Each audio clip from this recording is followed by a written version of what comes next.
सिर्फ आयुष और आज हम लोग डिस्कस करने वाले एक बहुत ही important topic how to score good marks in class 9। तो देखो यार, मार्क्स सब कुछ नहीं होता, लेकिन एक बहुत इंपॉर्टेंट चीज़ होती है, तुम्हें पता ही होगा। तो चलो स्टार्ट करते हैं। तो देखो, ग्रेड 9 जो है उसे एक मेजर ट्रांजिशन पीरियड भी कहते हैं। ऐसा क्यों? तो देखो यार, एक पैटर्न चलता है। क्लास 9, 10th, 11th और 12th, ठीक है। तो जो क्लास 9th होता है और क्लास 11th होता है, इन दोनों क्लास में तुम कुछ ऐसे नए टॉपिक्स के बारे में तुम्हें पता चलता है, इनके बारे में तुम्हें पहले से कोई पता नहीं, कुछ नहीं, मतलब कुछ ज़्यादा आइडिया नहीं है। इसलिए बहुत मतलब बच्चों को डिफ़िकल्टी होती है इन दो क्लास में, ठीक है। और क्लास 10th और क्लास 12th ये मेनली बोर्ड्स के ईयर होते हैं, इसीलिए इसका इम्पोर्टेंस बहुत ज़्यादा है। लेकिन अगर हम इसे क्लास 9th और क्लास 11th से कंपेयर करें तो ये उसके कंपेरेटिवली थोड़े लेस टफ होते हैं, ठीक है। तो चलो, तो देखो यार, क्लास 9th में मेमोराइजेशन कभी काम नहीं आएगी। मेमोराइजेशन जैसे अभी तक 8th क्लास तक हम लोग का क्या होता था कि मेमोराइज़ कर लिया लास्ट मोमेंट। जैसे कि जो मेमोराइज़ करते हैं, मैं सब बच्चों के बारे में नहीं बोल रहा, तो जो मेमोराइज़ करते हैं उन वो लास्ट मोमेंट में, मतलब एक रात पहले जाग के मेमोराइज़ करके अपना काम ख़त्म कर देते थे। तो वो 8th तक तो अप्लीकेबल था, लेकिन क्लास 9th में नहीं हुआ। क्लास 9th में तुमको बहुत मतलब बहुत सारे थ्योरम्स पढ़ने होंगे। मैथ्स का बेसिकली बता रहा हूँ। थ्योरम्स पढ़ने होंगे, उसके एप्लीकेशंस होंगे। तो यहाँ पे मतलब तुम्हारा दिमाग लगेगा, सर खपेगा। इसीलिए इसमें मेमोराइजेशन टेक्निक, तो जो मेमोराइज़ करते हैं वो बुरे पिटने वाले हैं। इसीलिए इसमें कॉन्सेप्ट्स का वैल्यू और बहुत बढ़ जाता है। क्लास 9 में देखो यार, तुम अगले साल बोर्ड के लिए अपियर होगे, 10th के लिए, तो बोर्ड्स एग्ज़ाम जानते हो तुम, उसके मार्क्स का कितना वैल्यू होता है। तो क्लास 9th में और पढ़ना अच्छे से बहुत इंपॉर्टेंट है, क्योंकि क्लास 10th में जाते ही अगर तुम अच्छे मार्क्स लेके जाओगे तो तुम्हारा कॉन्फिडेंस लेवल बढ़ा हुआ होगा और तुम अच्छे से परफॉर्म कर पाओगे। और देखो, जो तुम क्लास क्लास 9th और जो तुम क्लास 11th में पढ़ते हो, उसे बिल्डिंग ब्लॉक करते हो, क्योंकि तुम, जैसा मैंने पहले ही बताया, इसमें कुछ नई नई चीज़ सीखते हो। तो ये बहुत ही इंपॉर्टेंट है, ये दोनों क्लास 9th और 11th। और इन दो क्लास में बच्चे फंसते हैं, ठीक है। तो इन दोनों क्लास में बहुत अच्छे से मेहनत करना पड़ता है। डरा नहीं रहा हूँ, जो जो ट्रुथ है वही बता रहा हूँ, ठीक है। तो टेंशन की बात नहीं है, अच्छे से हम लोग मिलके कवर करेंगे क्लास 9th को, ठीक है। और देखो यार, अभी तो लॉकडाउन चल रहा है, सबको पता है। तो अभी तो मतलब तुम लोग का, मतलब कोई कोई बच्चे तो अच्छे से पढ़ रहे होंगे, लेकिन मेजॉरिटी मुझे लगता है कि उनका टाइम ऐसा होता होगा, सुबह उठे, खाना खाया, पता ही नहीं चला कब रात हो गया, मोबाइल के सामने बैठे हुए थे और फिर सो गए। तो इसीलिए मैं ये बताना चाह रहा हूँ कि जैसे ही ये सब कोरोना वायरस वाला सिचुएशन सही होगा, लॉकडाउन सब हटेगा, तो ये बहुत ही रैपिड पेस पे सब चीज़ चलने वाला है। इसीलिए पहले से ही प्रिपेयर रहना बहुत ज़रूरी है। और देखो, क्लास 9th बोर्ड एग्ज़ाम में कंसीडर नहीं किया जाता, फिर भी इसे सब चीज़ का फाउंडेशन माना जाता है, क्योंकि इसमें बेसिक्स भी रहते हैं और कुछ एडवांस लेवल का भी कुछ पढ़ाई होता है, ठीक है।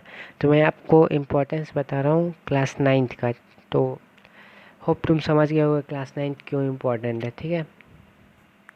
और देखो, स्टडी कैसे करना है ये बहुत इंपॉर्टेंट है, इसी के बारे में हम लोग आज डिस्कस करने वाले हैं। तो देखो, मेनली 5 सब्जेक्ट होते हैं क्लास 9th में। साइंस में क्या, फिजिक्स, केमिस्ट्री और बायोलॉजी। फिर मैथ्स होता है तुम्हारा, इंग्लिश होता है, हिंदी होता है और एसएससी होता है। तो एसएससी में history, political science, geography, economics, ये 4 सब्जेक्ट आ जाते हैं, ठीक है। तो यार, फिज़िक्स में बहुत सारे ऐसे ऐसे कॉन्सेप्ट होंगे जो तुम्हें बहुत पसंद आएंगे, तुम उन्हें ऑब्जर्व कर सकते हो अपने अगल बगल के लाइफ में। केमिस्ट्री में भी वही चीज़ एप्लीकेबल है। केमिस्ट्री मतलब मैक्रोस्कोपिक लेवल पे एटम्स, मॉलिक्यूल्स, लेकिन बहुत सारी चीज़ ऑब्जर्वेबल भी होंगे, जैसे कि चैप्टर 2 ले लो, चैप्टर 1 ले लो, तो बहुत कुछ नई नई चीज़ सीखोगे, ठीक है। तो इससे मतलब फ़न लेके पढ़ना है, ठीक है। प्रेशर की बात नहीं है। साइंस मतलब अगर जो समझ के पढ़ेंगे उनके लिए इजी होने वाला है, और जो रटने के लिए जाएंगे उनके लिए हार्ड होने वाला है। और बायो का लेवल सबके लिए वैरी करता है, किसी को बायो टफ लगेगा, किसी को हार्ड लगेगा, जैसे कि कोई चैप्टर कुछ टफ चैप्टर हैं, ठीक है। और मैथ्स यार बहुत बच्चों को बॉर्डर करने वाला है, क्योंकि मैथ्स का सिलेबस पहली बार बहुत वास्ट है। इसमें कुछ नए नए कॉन्सेप्ट्स, बहुत सारे नए नए कॉन्सेप्ट्स आने वाले, लंबे लंबे थ्योरम्स हैं, प्रूफ्स हैं। तो इसमें भी कॉन्सेप्ट का वैल्यू बहुत ज़्यादा बढ़ जाता है, ठीक है। तो कॉन्सेप्ट मतलब क्या कि देखो क्या होता है, बच्चे को स्ट्रैटेजी जितना इम्पोर्टेंट है उतना इम्पोर्टेंट पढ़ाई होगी। बहुत बार 9th में क्या होता है, बच्चे पढ़ते जाते और लास्ट मोमेंट में क्या होता है, रिवाइज नहीं कर पाते या कुछ हो पाता है, कुछ नहीं हो पाता है, चाहे आप कितना ही पढ़ लो। अगर स्ट्रैटेजी के साथ नहीं पढ़ोगे, सही तरीके से नहीं पढ़ोगे, तो आपको नंबर नहीं आएगा। क्लास 9 एक वैसा क्लास है, ठीक है।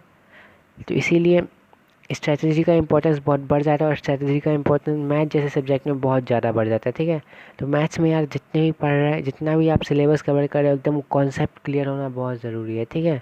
इस बात पे गौर करो, कॉन्सेप्ट्स, ठीक है। कॉन्सेप्ट में बहुत बार रिपीट कर रहा हूँ, मुझे पता है, क्योंकि इसका इतना इंपॉर्टेंस है, इसीलिए रिपीट कर रहा हूँ।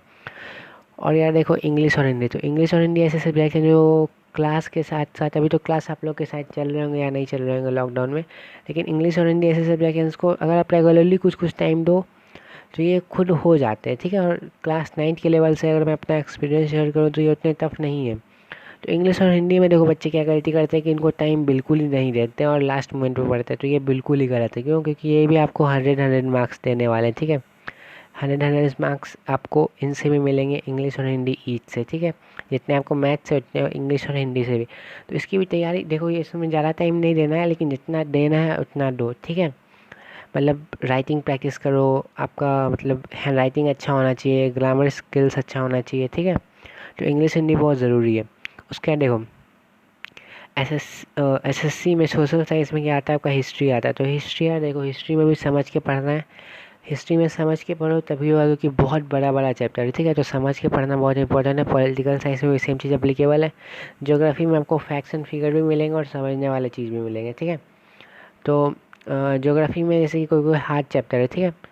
और इकोनॉमिक्स, यार इकोनॉमिक्स को यार दिल से पढ़ो, ठीक है। इकोनॉमिक्स में दिल के बहुत करीब है, तो इकोनॉमिक्स को दिल से पढ़ोगे, समझ के पढ़ोगे और फील लेके पढ़ोगे अपने अगल बगल जो चीज़ें हो रही हैं, तो उससे बहुत अच्छा आएगा, ठीक है। तो देखो आप पढ़, ये 5 सब्जेक्ट के बारे में मतलब कैसे बताना, ये बेसिक आउटलाइन मैंने आपको दे दिया। अब देखो, अब इन जो 5 सब्जेक्ट है और इसके सब सब टॉपिक, मतलब सब सब्जेक्ट जो है, जैसे कि साइंस में फिजिक्स केमिस्ट्री बायो हो गया, इन्हें 3 कैटेगरी में डिवाइड कर लो। तो सबका डिफ़िकल्टी लेवल वाला कैटेगरी अलग अलग होगा, लेकिन मैंने जो बेसिक कैटेगरी, जो बेसिक बच्चों मतलब मेजॉरिटी ऑफ बच्चों का होगा, उस हिसाब से मैंने अपना एक बेसिक कैटेगरी तैयार किया, जितना मैंने ऑब्जर्व और फील किया है, ठीक है। तो देखो, मैंने हार्ड में मैथ्स को डाला है। हार्ड में मतलब क्या कि आपको अपना ऑप्टिमम टाइम, मतलब मैक्सिमम अच्छा खासा टाइम मैथ्स में इन्वॉल्व करना है, क्योंकि मैथ्स का सिलेबस बहुत ज़्यादा वास्ट है, ठीक है। और इसमें क्या होता है ना कि बच्चे कंप्लीट कर लेते हैं, जैसे अच्छे अच्छे बच्चे 4 बार मैथ्स बनाए, मतलब 4 बार आर डी शर्मा ख़त्म कर दी, आर एस ख़त्म कर दी, फिर भी उनके नंबर नहीं उठते। क्यों? क्योंकि वो कॉन्सेप्ट्स को नहीं समझते। इसलिए मैथ्स को एक रेगुलर प्रैक्टिस करना ज़रूरी है, और कॉन्सेप्ट्स इज़ द की, ठीक है, की टू सक्सेस। और देखो, मॉडरेट में मैंने डाला है साइंस को, हिस्ट्री को, पॉलिटिकल को और ज्योग्राफी को। तो ये किसी के लिए ऊपर नीचे हो सकते हैं, ठीक है। तो साइंस में देखो, फिजिक्स, केमिस्ट्री और बायोलॉजी, तीनों को मैंने मॉडरेट में डाला, क्योंकि इनके कॉन्सेप्ट्स को अगर आप समझोगे ना तो ये बहुत ईजी है, ठीक है। और फिर हिस्ट्री, यार हिस्ट्री का मैंने बता चुका आपको कैसे पढ़ना है, और इनको मैंने मॉडरेट में डाला क्योंकि ये भी सेम है जैसा मैंने साइंस के लिए बोला, कि अच्छे से आप रीडिंग डालो। रीडिंग हिस्ट्री में बहुत इंपॉर्टेंट है, फील लेके पढ़ो, क्योंकि हिस्ट्री, वर्ल्ड हिस्ट्री में क्या क्या हुआ ऐसा फील लेके पढ़ो। पॉलिटिकल साइंस भी इम्पॉर्टेंट है, ठीक है, और रिलेट करके आप पढ़ सकते हो। ज्योग्राफी भी, आपको इंडिया की ज्योग्राफी के बारे में पढ़ना है तो उसे भी आप रिलेट करके पढ़ सकते हो, ठीक है।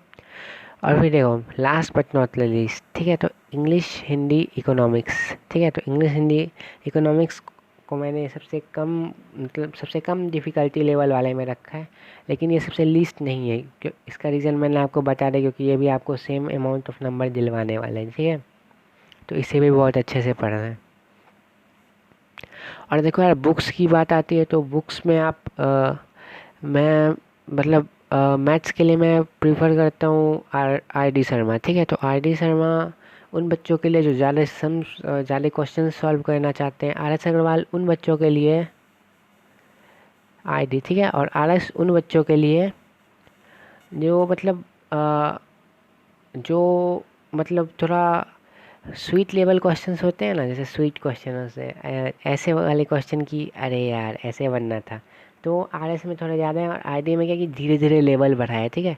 तो समझ पा रहे होगे, ठीक है। तो आप अपने हिसाब से देख लो आपको कौन सा, तो आप आरडी या आरएस दोनों में से कोई एक ही करना, दोनों के पीछे मत भागना, एक को कर लोगे इनफ है, मोर देन इनफ, ठीक है। और फिर देखो साइंस में मैं एनसीईआरटी, तो एनसीईआरटी तो यार सॉरी एक मिनट, हाँ तो एनसीईआरटी मैथ्स का बोलना भूल गया, सबसे पहले एनसीईआरटी, ठीक है, एनसीईआरटी बेस है, एनसीईआरटी बाइबल है, ठीक है। तो देखो साइंस, साइंस में मैं एनसीईआरटी प्रीफर करूँगा, एनसीईआरटी, और एसचांद पे भी मैं अच्छा खासा रेकमेंड करूँगा, क्योंकि एसचांद क्लास 9th का बहुत ही अच्छे तरीके से लिखा गया है, एकदम सुटेबली लिखा गया, बच्चों को बहुत अच्छे से समझ में आएगा, ठीक है। तो एसचांद के लिए भी जाओ यार, अगर अगर आपको कोई कॉन्सेप्ट एनसीईआरटी में नहीं समझ आ रही है, और ऐसा नहीं है कि बस एनसीईआरटी पढ़ना है, सब बोलते हैं बस एनसीईआरटी पढ़ो, तो ऐसा भी नहीं है, एसचांद पढ़ने से भी बहुत सारे एडिशनल नॉलेज आते हैं, उनसे भी क्वेश्चन आते हैं, ठीक है। और history, political science, geography, English, Hindi, economics, इन सब के लिए बस एनसीईआरटी काफ़ी, और आप लास्ट ईयर क्वेश्चंस कर सकते हो, या फिर कुछ इंपॉर्टेंट क्वेश्चंस जो आपके स्कूल में बताए जाते हैं वो सब कर सकते हो, ठीक है। अब देखो स्ट्रेटेजी क्या है गुड मार्क्स लाने के लिए, तो देखो मैथ्स मैंने बताया कि सिलेबस बहुत वास्ट है और थोड़ा टफ होने वाला है, और आपको मतलब अभी तो स्कूल भी बंद चल रहे हैं, इसीलिए तो आपको कम से कम 2 आवर एलोकेट करना पड़ेगा डेली बेसिस पे, ठीक है, 2 आवर्स मैथ्स को, क्योंकि इसमें प्रैक्टिस का बहुत ज़रूरत है। और उसके बाद फिर पहले मैंने बताया कि एनसीईआरटी के लिए लाइन बाय लाइन जाओ, क्योंकि उसके कॉन्सेप्ट्स को क्लियर करना, सबसे पहले एनसीईआरटी के कॉन्सेप्ट्स को क्लियर करो, ठीक है। और उसके बाद मैं आपको रेकमेंड करूँगा कि आप एसचान और एससी वर्मा जैसे बुक्स के लिए भी जाओ एक्स्ट्रा नॉलेज के लिए, ठीक है, मैंने आपको बता चुका है। और यार देखो टाइम मैनेजमेंट, अभी के टाइम में तो टाइम मैनेजमेंट बहुत इंपॉर्टेंट हो गया लॉकडाउन पीरियड में, कि तुम लोगों को टाइम मैनेजमेंट अच्छे से करना पड़ेगा। तो यार आप रूटीन बना लेते हो अपने पहुंच के बाहर का, उसके बाद उसे पूरा नहीं कर पाते, फिर बुरा फील करते, फिर छोड़ देते हो। तो ऐसा नहीं करना है, रूटीन बनाना है अपने औकात के अंदर का, ठीक है, ठीक है। तो फिर एकदम नॉर्मल बनाना है, 6 आवर्स मैक्सिमम, आप कितने जितने जगते हो उसमें से 6 आवर्स, और प्रोडक्टिविटी को बढ़ाओ यार, ज़्यादा टाइम ये नहीं कि बुक लेके बैठे हैं सोच रहे, प्रोडक्टिविटी को बढ़ाओ, और फिर और सब चीज़ों में भी टाइम इन्वेस्ट करो, ठीक है। तो फिर टाइम मैनेजमेंट बहुत ज़रूरी है, और अभी के पीरियड में टाइम मैनेजमेंट बहुत ज़रूरी है। तो मेरा रिकमेंडेशन होगा यार कि आप लोग सुबह उठो, सुबह उठने के बाद सब चीज़ खुद ही मैनेज हो जाता है। ये बात मैं मानता हूँ कि रात को कंसंट्रेशन नेक्स्ट लेवल होता है, क्योंकि कोई डिस्ट्रैक्ट मतलब कोई हल्ला वाला नहीं होता, सब सोए हुए रहते हैं, ठीक है। लेकिन फिर भी मैं सुबह उठना प्रीफर करूँगा। आप 12 बजे के आसपास सो सकते हो, और फिर सुबह उठो, ठीक है, 6 बजे के आसपास। तो ऐसा, और नींद 6 से 8 घंटे का लेना ज़रूरी है, ठीक है। और इनमें कुछ बेसिक रिकमेंडेशन है क्लास 9 को लेके जो मैंने फील किया, ठीक है, जो मैंने फील किया वो मैं बताने जा रहा हूँ आपको, ठीक है। तो देखो start your preparation from the beginning itself, study on daily basis, तो शुरू से पढ़ना बहुत ज़रूरी है। तो अभी तो आपका कौन सा अभी मई महीना आ गया है, ठीक है, तो वो शुरू से स्टार्टिंग से पढ़ना बहुत ज़रूरी है, मतलब आपने होप शुरू कर दिया होगा, स्टार्टिंग से एकदम इसको सीरियसली लेना, डेली बेसिस पे पढ़ना बहुत ज़रूरी है क्लास 9 में, ठीक है। बीच में अगर आप छूट गए तो आपको रिग्रेट काम नहीं देगा, और रिग्रेट बहुत बुरा चीज़ होता है, ठीक है। और लास्ट में प्रिपरेशन भी वर्क नहीं करेगा, कि आप एक दिन पहले इसका सिलेबस ऐसा कुछ नहीं है कि कंप्लीट कर पाओगे। और यार खुद से नोट्स बनाना बहुत ज़रूरी है, खास करके ये बहुत इंपॉर्टेंट हो जाता है हिस्ट्री, एसएससी जैसे सब्जेक्ट्स में खुद से नोट्स बनाना बहुत ज़रूरी है, क्योंकि एक टेक्निक है इसमें, आपको अगर कॉन्सेप्ट्स को समझते हो, केवल हिस्ट्री नहीं साइंस सबके भी नोट्स आप बनाओ, बहुत बहुत अच्छे आपके लिए, मतलब बहुत अच्छा साबित होगा आपके लिए, अगर आप एग्ज़ाम टाइम में प्रिपरेशन में अपने हैंड रिटन नोट से पढ़ोगे, खुद से बनाए हुए रिटन नोट से। तो यार मैं बता रहा था कि एक टेक्निक है प्रूवन की, अगर आप पढ़ते हो कोई चीज़ को, उसे आप अपने लैंग्वेज में समझ के पहले तो पढ़ो समझो, उसके बाद फिर खुद से लिखो, उसके बाद वो जो आप लिखते हो वो आपके दिमाग में लगभग छप जाता है, ठीक है। तो ये मैंने एक टिप बताया आपको, ठीक है, तो ये आप अप्लाई कर सकते हो साइंस जैसे सब्जेक्ट में। और देखो revision is the key to success, तो बच्चे यही मात खाते हैं, मतलब पढ़े जा रहे हैं, एक चैप्टर कंप्लीट किया, फिर दूसरा किया, फिर तीसरा किया, फिर चौथा किया, फिर आप फील करते हो यार पहला में क्या था। तो देखो ऐसे नहीं करना है, पहला पढ़ना है, ठीक है, फिर दूसरा स्टार्ट करो तो पहले के टच में रहो, तीसरा स्टार्ट करो तो दूसरे और पहले के टच में रहो, हल्का हल्का टच में रहो, ठीक है ना। तो ऐसा क्या हो आपका एक कंटिन्यूअस लूप बन जाएगा, आप चलते जाओगे, पीछे का भूलते जाओगे, ठीक है। तो revision is the key to success, revision करते रहना है।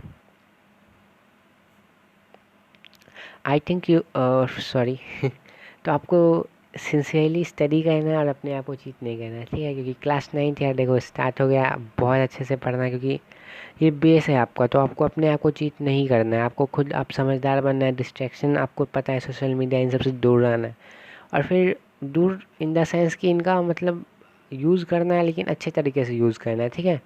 और फिर जैसे कि देखो आप कुछ कुछ नए नए स्किल्स सीख सकते हो, जैसे कि बहुत सारे कुछ कुछ आप अलग अलग चीज़ कर सकते हो अपने फ्री टाइम में, बजाय आप इन सोशल मीडिया साइट्स पे अपना समय बिताओ, ठीक है, वेस्ट करो। और क्वालिटी ऑफ स्टडी भी बहुत इंपॉर्टेंट है, ठीक है। कि स्टडी का क्वालिटी बहुत अच्छा, मतलब क्वालिटी मतलब है कि प्रोडक्टिव रहना चाहिए, ठीक है। ऐसा नहीं है कि टाइम वेस्ट हो रहा है बैठे बैठे। तो यार होप तुम्हें सब समझ में आ गया होगा, मैंने जितने भी बताए, जितने भी स्ट्रैटेजी को मैंने डिस्कस किया यहाँ पे। और अगर तुम लोग चाहते हो कि मैं स्पेशली जितने भी सब्जेक्ट हैं, साइंस, हिस्ट्री, केमिस्ट्री, ये सब पे स्पेशली एक एक वीडियो बनाओ कि इस पे कैसे पढ़ना है, किस तरह से अप्रोच रहेगा, किस तरह का सिलेबस, और किस तरह से किस टॉपिक को पहले डील करना है, तो आप कमेंट सेक्शन में लिख दो, मैं वीडियो बनाने का कोशिश करूँगा उस पर, ठीक है। और फिर ठीक है, तो हो गया। तो यार हमने आपको जितनी भी बातें बताई, आप उसको सीरियसली लो। ये बहुत ही मतलब सही बातें हैं, मतलब कुछ ऐसे हवा में बातें नहीं की गई हैं, ठीक है। तो इसे सीरियसली लेना यार, और क्लास 9th में अच्छे से पढ़ो। और अगर आपको वीडियो पसंद आया तो यार लाइक कर देना, सब्सक्राइब कर देना, और कमेंट भी करना अगर आपको कोई रिकमेंडेशन है, आप किसी चीज़ पे वीडियो चाहते हैं। और यार ये चैनल एडू ब्रॉडकास्टर पे आपको अ, जितने भी क्लास 9th के साइंस के जितने भी चैप्टर्स हैं, डिफ़िकल्ट चैप्टर्स हैं, उन्हें मैं डील करता हूँ। तो आप सब्सक्राइब करना ना भूलें, और बेल आइकन दबा लें, वीडियो आते रहेंगे, ठीक है। जितने भी साइंस के टॉपिक्स हैं, जितने भी चैप्टर्स हैं, उनको कवर करने की कोशिश करूँगा, ठीक है। So ya have a good day, bye.